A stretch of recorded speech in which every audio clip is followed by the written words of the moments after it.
মার খাওয়ার জন্য এদেশে জন্মায় নাই। এই কাপুরুষ তারেক রহমানকে আমরা ভয় করি না। যাদেরকে আপনারা বলেন গুপ্ত গুপ্ত, তাদের জন্য আজ আপনারা মুক্ত। হ্যাঁ, গুপ্ত থাকতে হেরম লাগে, হেরমওয়ালারাই গুপ্ত থাকতে পারে, যে কোনো লোক গুপ্ত থাকতে পারে না। দেখেন না, বাংলাদেশের সমস্ত গোয়েন্দা খুঁজা বাইর করতে পারে নাই, পার্শ্ববর্তী দেশ থেকেও ভাই পুরো গোয়েন্দা বিভাগ খুঁজা বাইর করতে পারে নাই। কিভাবে যে 5ই আগস্ট হয়ে গেল কেউ টেরও পায় নাই, দুপুরের খাওয়া রেডি খাইতে পারে নাই, চলে যাইতে হয়েছে দিল্লি। তার মানে কি জানেন, গুপ্ত থাকার মধ্যে একটা হেরম আছে, হেরমওয়ালারাই গুপ্ত থাকতে পারে। মোসাদ্দেক, তুমি ভয় পাবে না, আমরা আছি তোমার সাথে, পুরো বাংলাদেশের ছাত্র জনতা আছে। সিলদারা উঁচু রাখি রেখেছিল বিগত সময়ে, সবসময় উঁচু রাখবা। যে বহিরাগত সন্ত্রাসীদেরকে নিয়ে এসে ছাত্রলীগ, যুবলীগ, আওয়ামী লীগ এবং পুলিশ সহ খুনি হাসিনার পেটো বাহিনী নিয়ে এসে আমাদেরকে হামলা করেছিল, আমাদের ভাই বোনদেরকে মেরে রক্তাক্ত করেছিল, তার প্রতিচ্ছবি আজকে আমরা শাহবাগ থানায় দেখতে পেয়েছি। ওখানে যাবে তারা জ্ঞানের চর্চার জন্য, ওখানে যাবে কেন তারা রক্ত ঝরানোর জন্য। এই রক্ত যারই জোরুক, সে তো আমারই সন্তান। আমি দেখতে চাই না যে ও কোন দলের। যারই রক্ত জ্বলবে এটা দুঃখজনক। মা বাপ কাউকে রক্ত ঝরানোর জন্য ওখানে মানুষ হওয়ার জন্য পাঠিয়েছে।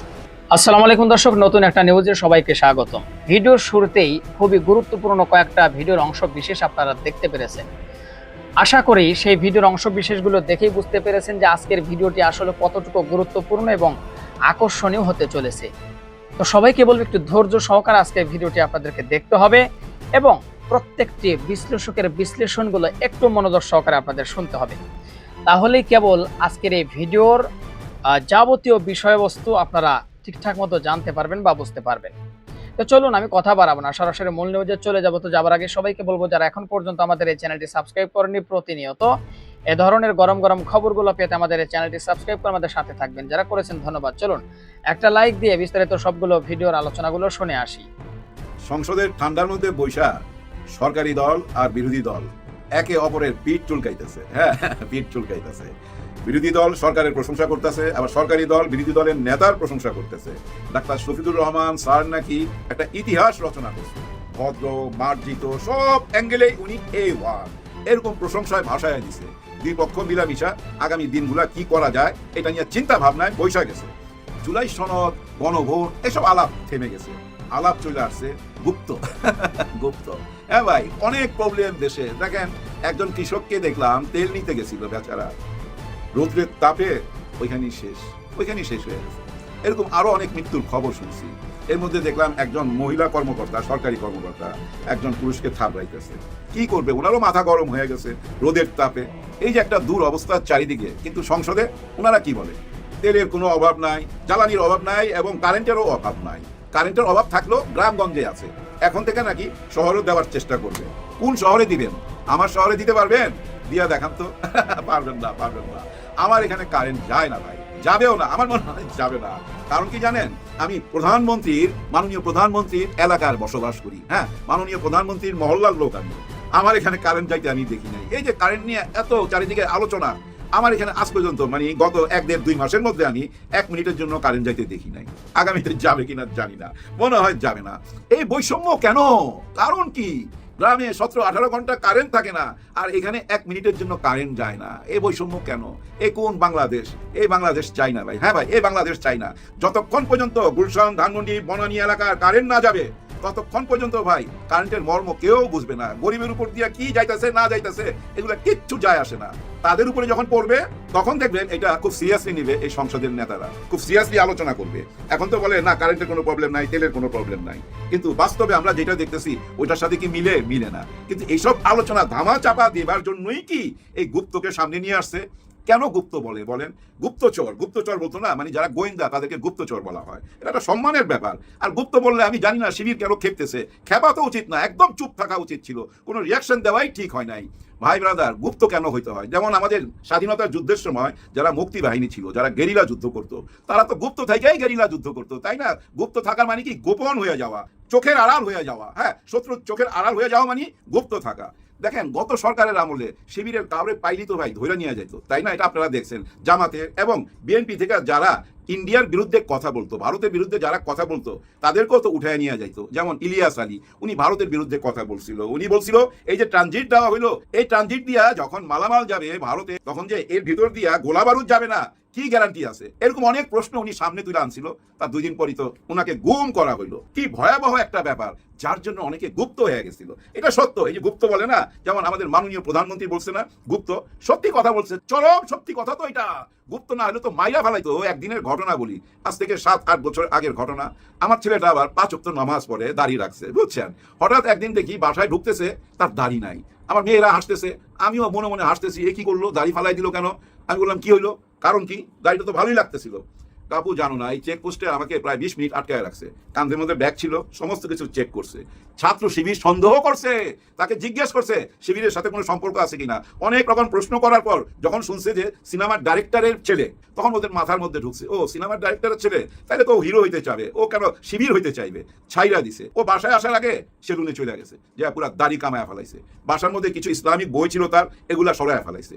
ভয় পাইছে, ভয়। এই ভয় কার মধ্যে নাই? মৃত্যুর ভয় কার মধ্যে নাই? ভাই আমারে ধইরা নিয়ে যাবে, লাঠি দিয়া বাইরাবেন, মাথার মধ্যে গামছা দিয়া পানি ঢালবেন সারা রাত, আমার এইভাবে ঝুলাইয়া রাখবেন দড়ি দিয়া বাইন্দা, আমি এই অত্যাচার সহ্য করুম। এই অত্যাচার থেকে বাঁচার জন্য ওরা গুপ্ত হয়ে গেছিল।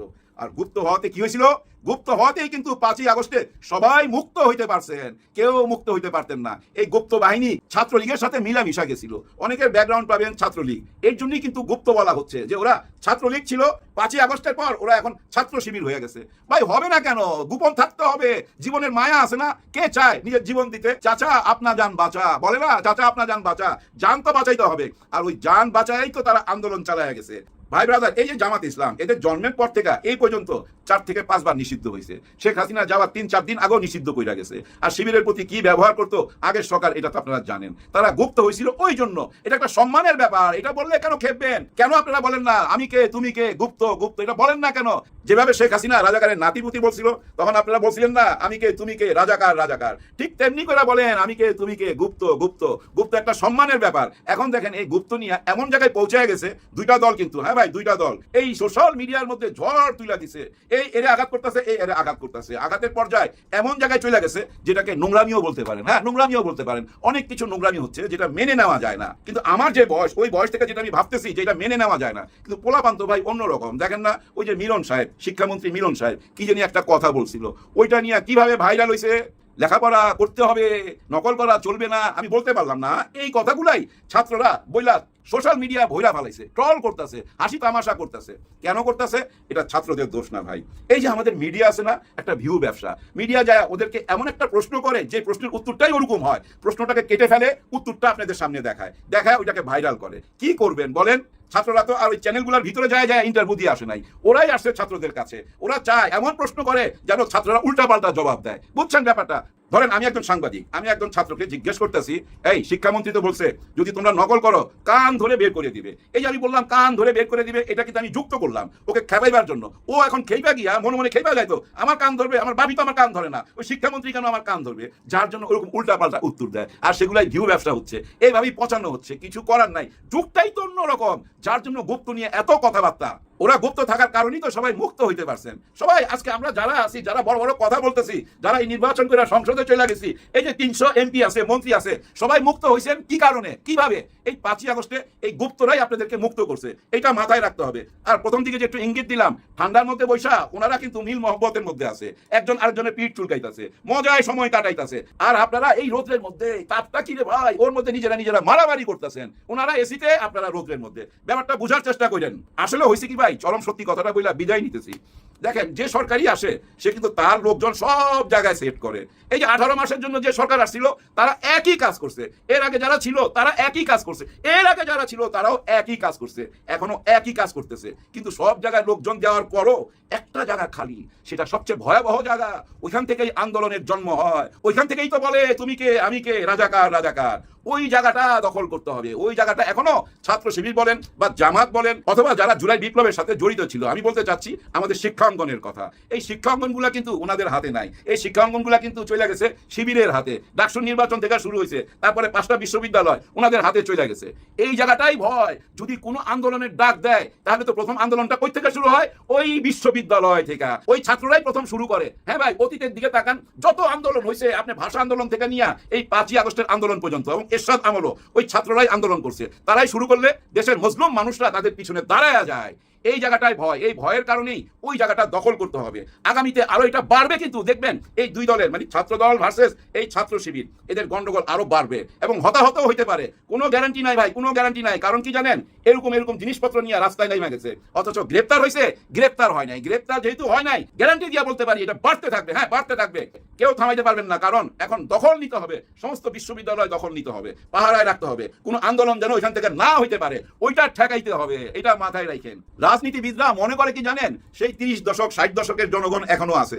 না ভাই, সেই জনগণ নাই, সেই চতুর জনগণ নাই। জনগণ এখন রাজনীতি বুঝে। আপনাদের প্রত্যেকটা কথা, প্রত্যেকটা চরিত্র ওদের মুখস্থ। কে কোন কথা বলতেছেন, কে কোন কথা উল্টাইতেছেন, সব তাদের মুখস্থ। কাউরই বোকা বানাইতে পারবেন না।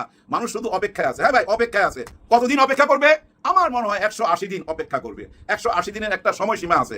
এর মধ্যে জুলাই সনদপত্রের ঘোষণা আসতে হবে, গণভোটের অধিকার দিতে হবে, গণভোট মাইনা নিতে হবে। গণভোট মাইনা না নিয়ে আপনারা ওই ঠান্ডার মধ্যে বৈশা একে অপরকে প্রশংসা করবেন, একে অপরের সমালোচনা করবেন। আজকে দেখলাম একজন এমপি সাহেব চিৎকার করে বলতেছে, স্বাধীনতার ঘোষক হিসাবে শহীদ প্রেসিডেন্টের নাম এই সংবিধানে আনতেই হবে, এরকম ঘোষণা চাইতেছে।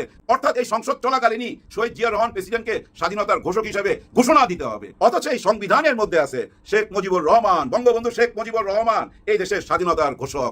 ওইটা কি মুছে ফেলবেন, না ওনার পাশেই শহীদ প্রেসিডেন্ট জিয়া রহমানের নাম লিখবেন? আমরা কিন্তু ওই আগের জায়গায় আছি। 71-এর চেতনা, হ্যাঁ 71-এর চেতনা আমাদের ভিতরে না এমন ভাবে টকবক টকবক করে, ওইখান থেকে আর বাইর হইতে পারি না। গত 55 বছর হয়ে গেল ওই একই জায়গায় আছি। ওইখান থেকে বাইর করে আনার জন্যই তো 5ই আগস্ট আসছিল, এই সংস্কার হয়েছিল। কিছুই মানা হইল না, ওই আগের মতোই দেশ চলতেছে। দর্শক শ্রোতা, আশা করি সবগুলো ভিডিওই দেখেছেন এবং বিস্তারিত আলোচনাগুলো আপনারা মনোযোগ সহকারে শুনেছেন। তো অবশ্যই এবার আপনাদের মূল্যবান মতামতটা জানিয়ে দিন। আর হ্যাঁ, পারলে ভিডিওটি শেয়ার করে সবাই দেখার সুযোগ করে দিন। আর আমাদের এই চ্যানেলে যারা এখন পর্যন্ত সাবস্ক্রাইব করেনি, প্রতিনিয়ত এই ধরনের গরম গরম খবরগুলো পেতে আমাদের এই চ্যানেলটি সাবস্ক্রাইব করে আমাদের সাথে থাকবেন। ইতিমধ্যে যারা অলরেডি সাবস্ক্রাইব করে দিয়েছেন সবাইকে অসংখ্য ধন্যবাদ জানিয়ে ভিডিওটি এখানে শেষ করছি। আবারও দেখা হবে, কথা হবে নতুন কোনো টপিক, নতুন কোনো ভিডিও নিয়ে। সে পর্যন্ত সবাই ভালো থাকবেন, সুস্থ থাকবেন। আল্লাহ হাফেজ।